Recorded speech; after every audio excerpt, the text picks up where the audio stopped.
in individual cases, they say the church needs to vote for the interests of the church, but when Biden wins, then all of a sudden it turns into God's plan and not the church's plan. Right.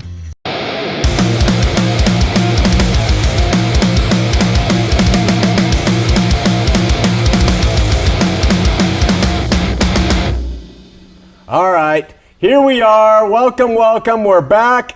And I got to say, there's going to be rebellion against this, but our two studied prognosticators on the election, as they say were wrong. I was closer to the truth as an American specialist in politics that it would be a tie than either of them. But there is kickback to that. What say you, Brother Ethan? Wait, I gotta go first? Why am I always going because first? you're first. a Russian Let's citizen. Yes. Everyone noticed the shirt he's wearing, by the way. It's in favor of where? Russia. Okay. I should have said it with an Irish accent or something. Win Trump the election. No. I still think I was right. We'll see what happens. See, this is going on around me. Everyone in here, not everyone, but many people in here believe that Biden hasn't won. Do you agree? The news places said I'm like that he halfway. I'm waiting for the evidence to come out. I told you, I'm Ben Shapiro like. I wait for the evidence to come out in order to make a determination. Now, there's some suspicious stuff going on. I think he has a case in Pennsylvania. The Supreme Court just ordered all the ballots that came in after 8 p.m. Tuesday to be separated. So we'll see how that goes. So he has a chance with Pennsylvania. Michigan, there was some software problems that switched the votes to Biden when they were supposed to go to Trump, so he has a case there. But I don't know. We'll see where it goes. A case of 214 electoral votes to 290. You know, there's a few glitches in the system. Who was it that said there was some tomfoolery going on, possibly? I can't remember who it was. Oh, yeah, Steve called it. Well, but Trump said this was going to happen. I felt like we all saw this happen. Just Steve bothered to point it out while it was being recorded, so he looks right. I was just thinking it. Yeah. You're just thinking it. I just happened to say it at the right time. So let me ask an honest question. If Biden had lost by this large of an amount, and he was saying that the thing was rigged, would you guys be saying the same thing? Would you be saying, oh, would you be saying, he's just sour grapes? And I mean, tell me, because that's what I find. Hillary Clinton basically did the same thing, though. Yeah. So I don't necessarily feel it was bad. If the evidence came out in support of it, then yes, I'd be saying the same thing. Again, I'm being very cautious with how I approach it right now. Well, I mean, the other side went for 4 years talking about Russian collusion, saying that it wasn't a real election. My homeland stole it from him. And it doesn't make, I don't know. I don't think there's that much whining, not as much as we saw the last time. So from Steve, the other side, I would like you to do the whole show in your native tongue, because I think that the whole show. I think all things you say should be in your native accent, because that's only fair to our audience. We want truth here, so we want you to be speaking every response in your native tongue. All right? Okay, my real name is Vasily. I grew up in Moscow. Oh my gosh. I'm best friends with Putin. Don't tell anyone. And here we are. And here we are. I can't smile. Russians don't smile, so I've been living here too long. Half of this show is just us messing around, and then the other half. He's not either. He's really from Russia. Yeah, I know, but really from there. But he's doing this accent for no reason. We're trying to get something done here, and you just tell him to do an accent. It's part of the shtick. Now listen. This guy is enemy of communism. I'm the only serious person here. Sean's randomly in sunglasses. He's doing a Russian accent. He's trying to take over. I'm Russian serious. I'm very serious. I want to know Let something. us continue. Let's bring this back to the reason we gather together, gentlemen, which is the Christian faith. Yep. Why is it I have been imposed upon by people all month long who are of the faith, who needed to share with me the importance of voting for a specific person, usually always Trump. And then when he apparently loses, we go back to, well, it's in God's hands. I mean, it's all up to God. I mean, God's in control. How do you have this drive among the faith to be so involved politically, and then you also have this comment where God's in control in Romans 13, he puts in office who he wants, and why? I want to know this. It drives me crazy. It is fallback.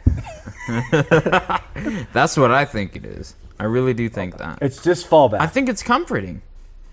Because none of us wanted to see Biden as president. Now we got to listen to, you know the thing for 4 years. And, well, actually, maybe a year, then Kamala and her and that creepy laugh. But we'll ignore that for the sake of this. I think it's more comforting to say. I really do. To say that, God has a special plan for us. And so you don't believe that? Oh, well, I do believe that. However, I don't think people... I'm trying to phrase this properly to keep the comments calm down. I think that people use it as a comfort tool and don't actually believe it sometimes. Not with most people, but in individual cases, they say the church needs a vote for the interests of the church, but when Biden wins, then all of a sudden it turns into God's plan and not the church's plan. Right. If they really believe this, they would have been saying this the whole time. That's right. From beginning. That's right, from beginning. From beginning. And that's my point. Mm-hmm. Christians, which is it? Are you in control or is God in control? Does God put people on the throne or do we put people on the throne? I want to know the answer to that. I'm coming to you two experts for this. I want more from you. More. I want to know what you think. Do you think God is in control? Of course I think God is in control. Okay, so then why do you vote? Well, I think God knows what's going to happen. So God won't pick someone if we don't vote. Exactly. I mean, You know what I mean? That's it. I mean, we have to put the plans in action, right? So God already knows. He's not moving us to do a specific thing, but he already knows what's going to happen. We just do this to participate as a civic duty. But I think God already knows what's going to happen. There could be argument that... I can't take you seriously. I've asked him to do the whole show. He told me to do it, I'm doing it. I think it's important. We need to honor where we came from. And let's be serious about this. Seriously, okay, though. Seriously. There is argument to be made that that God lets us vote for who we vote for, and maybe he lets it happen. Is he in control, or it goes back to free will or who calls fate? me during this show? I believe, my brothers, that it's very similar to what you're saying. I think in the time Paul wrote Romans, that when kings were put in place, and during that time of God orchestrating, setting everything up for Jesus to come and for the nation of Israel and everything else, they were told, obey your kings. God has put them in there for a reason. Mm-hmm. And I think that I really am starting to believe he is sort of it's in your hands now. And I think that started when Christ was turned over at the garden, outside the Garden of Gethsemane. Mm-hmm. And I don't think God said, okay, now this is what you're going to do to him, and you're going to put the crown of thorns on. I think he said, humanity, it's in your hands now. What are you going to do with my son? And I think he just said, and that was the beginning of, it's not an absentee manager, he's a hands-off manager, and we get what we want. And that's the reason why Christians should either vote or not vote, but shut the hell up about, well, God's in control. It does not make sense to me. I keep telling you, it's a comfort thing. I really do think that. Because I went to a friend of mine's Bible study at Mountain View Church. And it was back before we knew the definite outcome, but things were leaning Biden's way in Pennsylvania, Georgia, etc. And one of the girls there was like almost freaking out about it, in my estimation. So I'm like, well, it's in God's hands now. We'll see where it goes, because remember, we're Christians first. Right. Whatever happens politically, I'm a passionate political person, but God is the ultimate judge. We have to trust the orchestrator of the universe to allow us to live in the greatest country on earth, that in a country where we can decide who gets elected. We ought to be happy in that and not stress over what happens in the world, because we are not of this world. We are of Christ's kingdom, and that is the important thing. Great wisdom. Anything to add? Same thing as I said last show. He said, my kingdom is not of this world. If it were, my servants would fight. I had people call me and argue that point. They said, yeah. Really? What Yeah, did didn't they like say? that. They said, what did they say? What? Okay. Yeah, they were very upset by it. They said, and these people, these are guys who are thinkers about stuff and friends of mine, but one called and said, and I agree with you, by the way, he said, his kingdom is not of this world. He didn't say our kingdom is not of this world. He said his kingdom. But aren't we a part of his kingdom? Right, that was By- the point I said to by- him. We're yes, part of please. his kingdom. So if you're part of his kingdom, then it's not of this world. But his point was, yeah, but he said, my kingdom is not of this world. And so he wasn't referring to our participation. We're in this world. We're in flesh. We should be involved as Christians in all things. That's why we can vote. But as Christians, oh boy, the accent is falling away. Okay. Yeah, give up with it, Steve. All right, I tried. right. Okay. No, but as Christians, that's why we can vote and should vote as Americans, all that stuff. But when we're trying to do, as Christians, I think we should be focused on his kingdom and not our own kingdom. That's kind of the whole point, right? Right.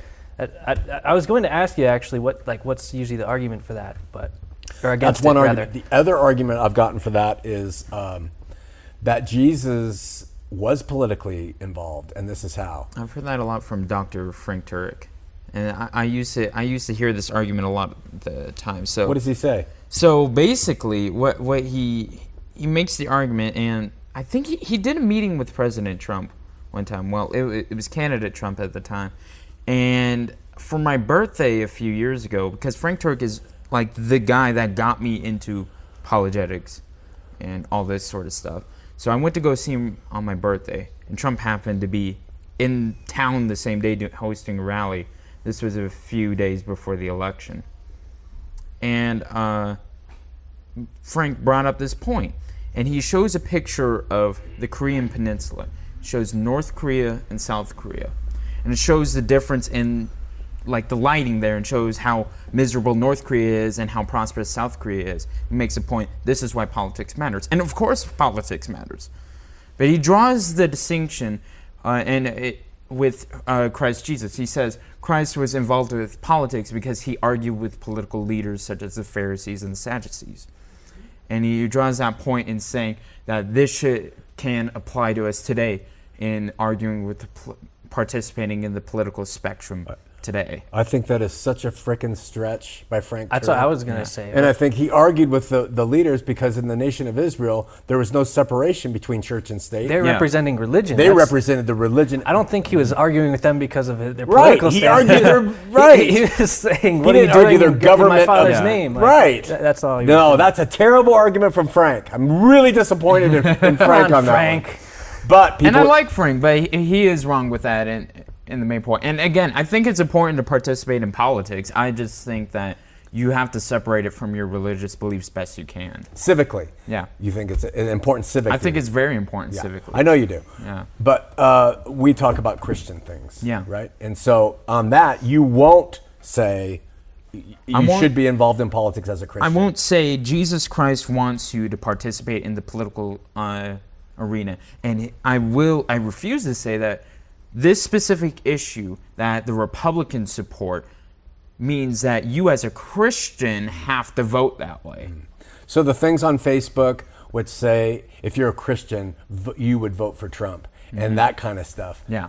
That's the thing that I'm talking about. It's just ridiculous. Yeah, I it think is. it divides. Well, it's good that we're still on that page. Yeah. Now, let me ask you.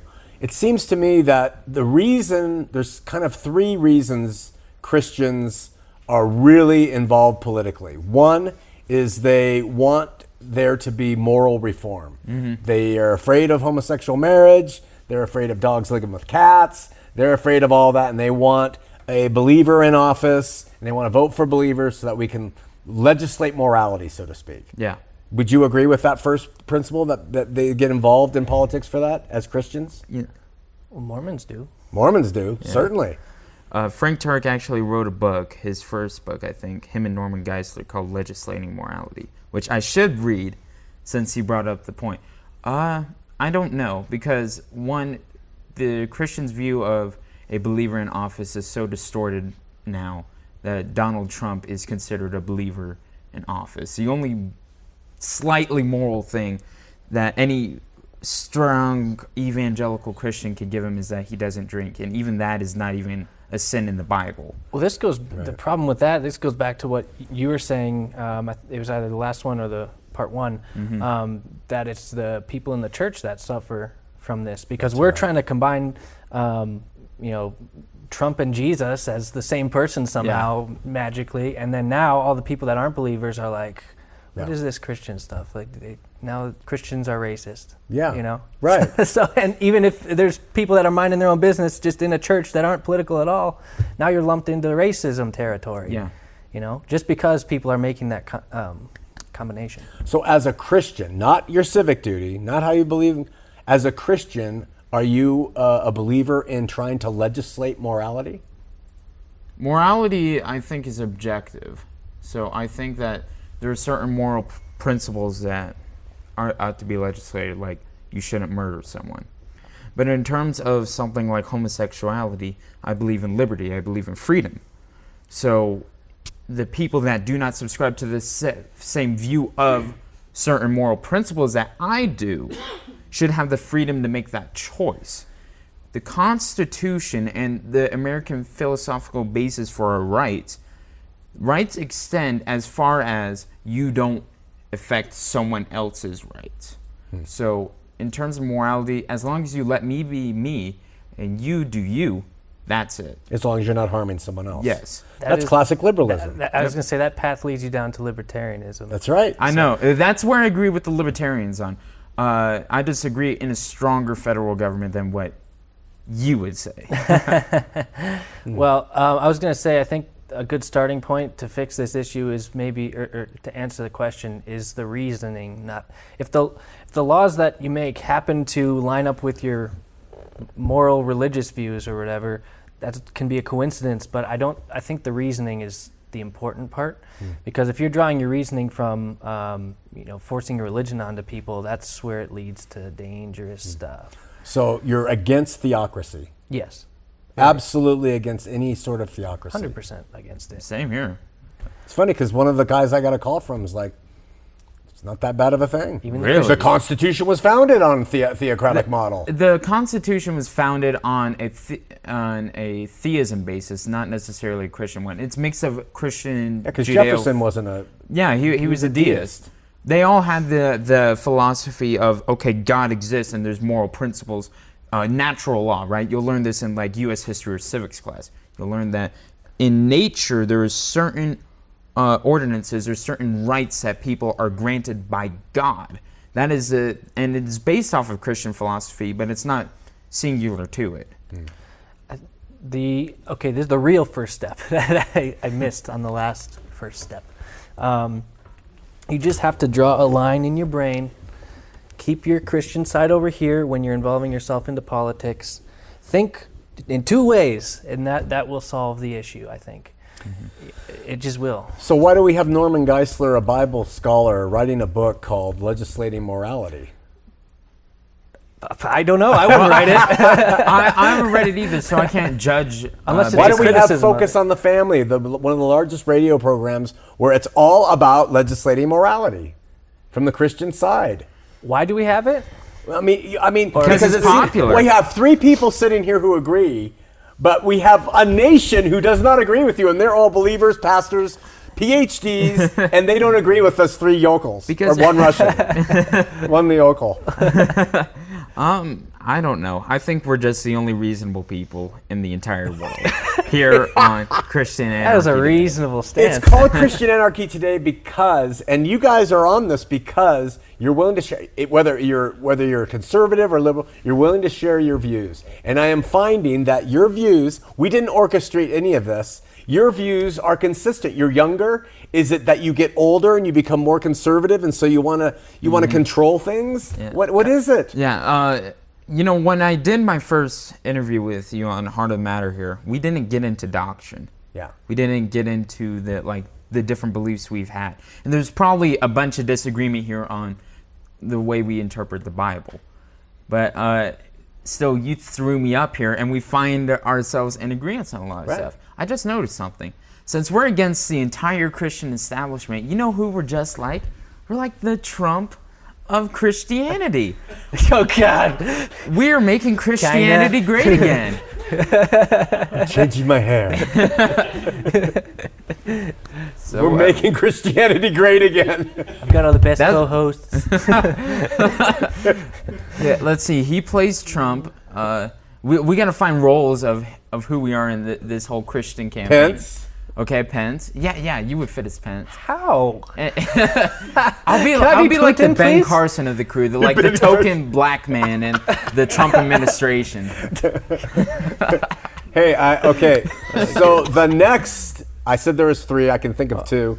The next reason it seems that Christians want to get involved in politics, this is the one I hear screamed over the radio, is we're going to lose our rights.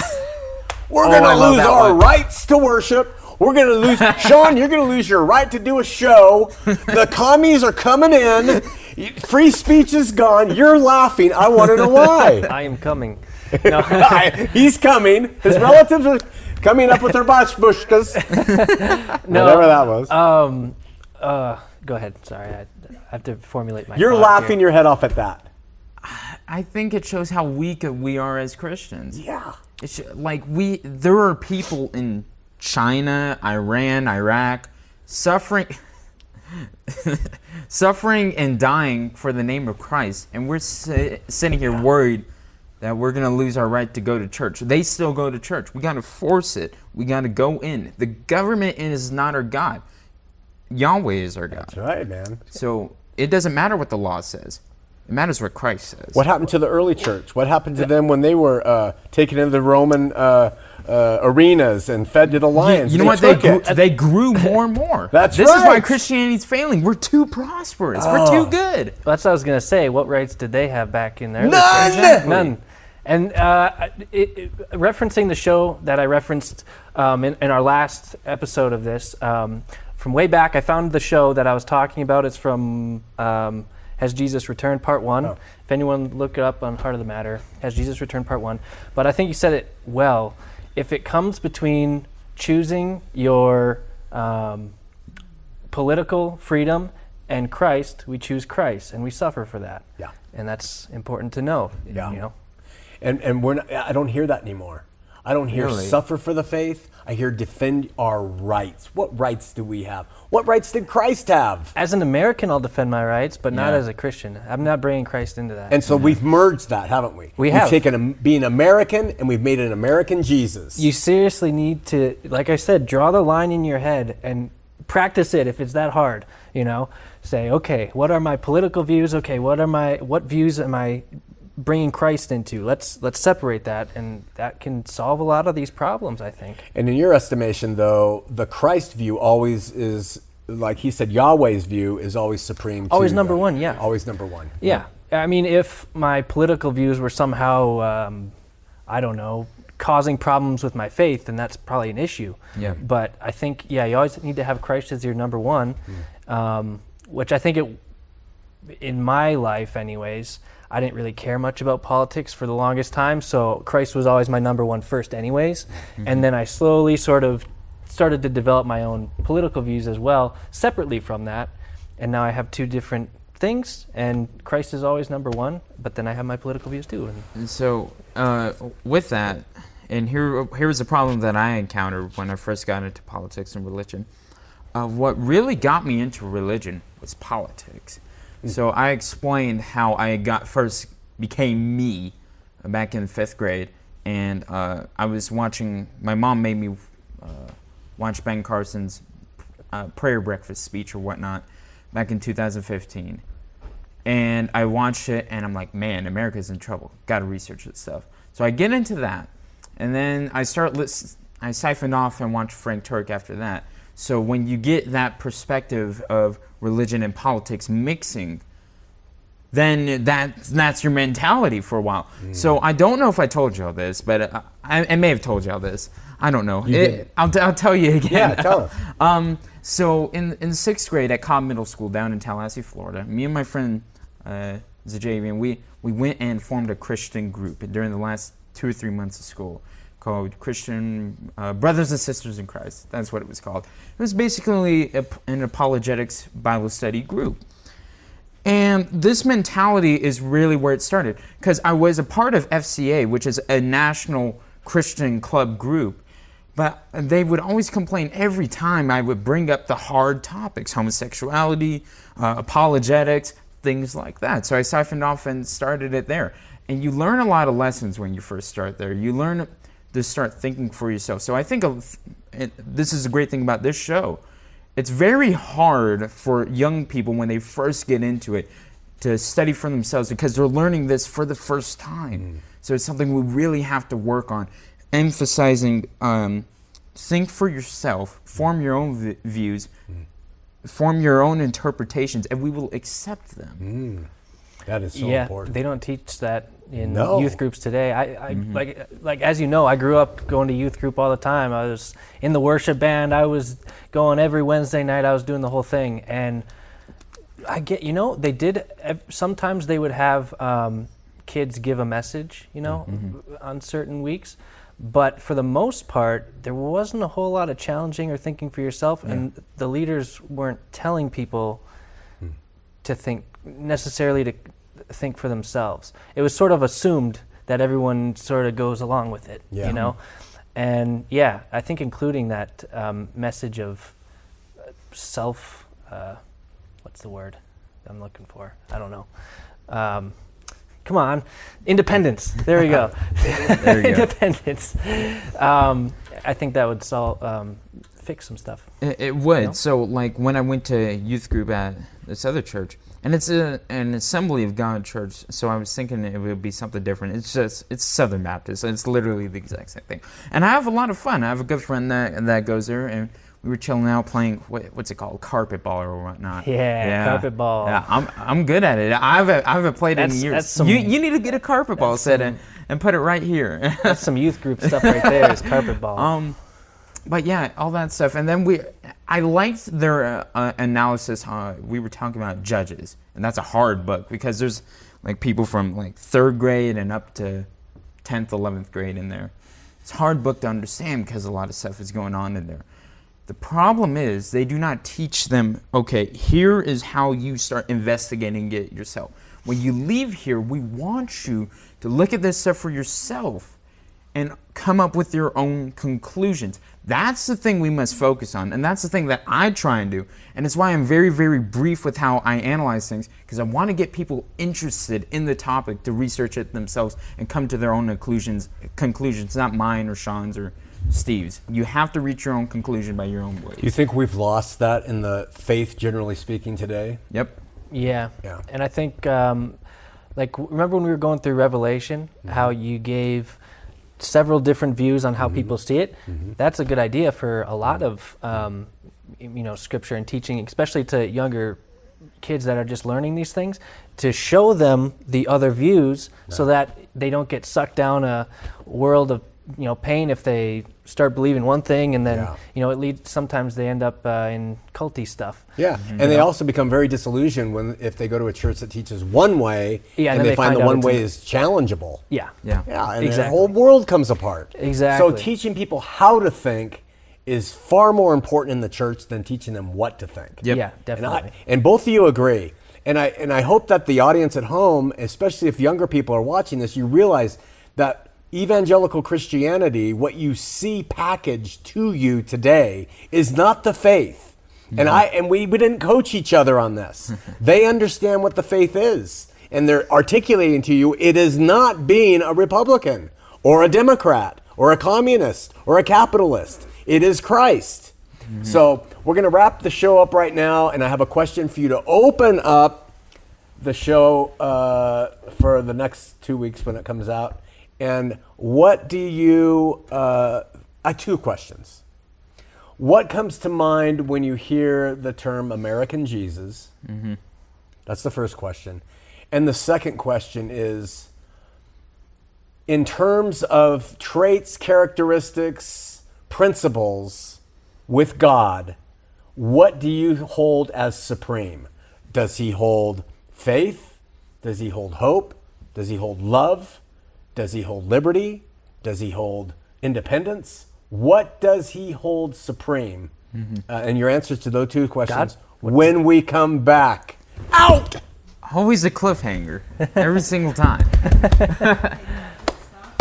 Got to keep them coming back for more. I know. Like, I feel so bad for the audience because we all know what's going to happen. But they don't. They're just like, oh no, Shawn left us on a cliffhanger again. But we're going to do it right now. Yeah, that's true. Are you talking about this audience? Well, I'm talking about I just pointed. Mary, will you at the get me a camera. water? Sorry, babe. So it's 2 o'clock. Do you mind getting another one? Oh yeah, we're good. We'll do one Man, more. we're running Possibly. really on time Maybe. today. I'm We're gonna sorry. run on time I from would now do on it out. myself. Really? But I guess we're. Because you. Thanks, Mary, because Ethan didn't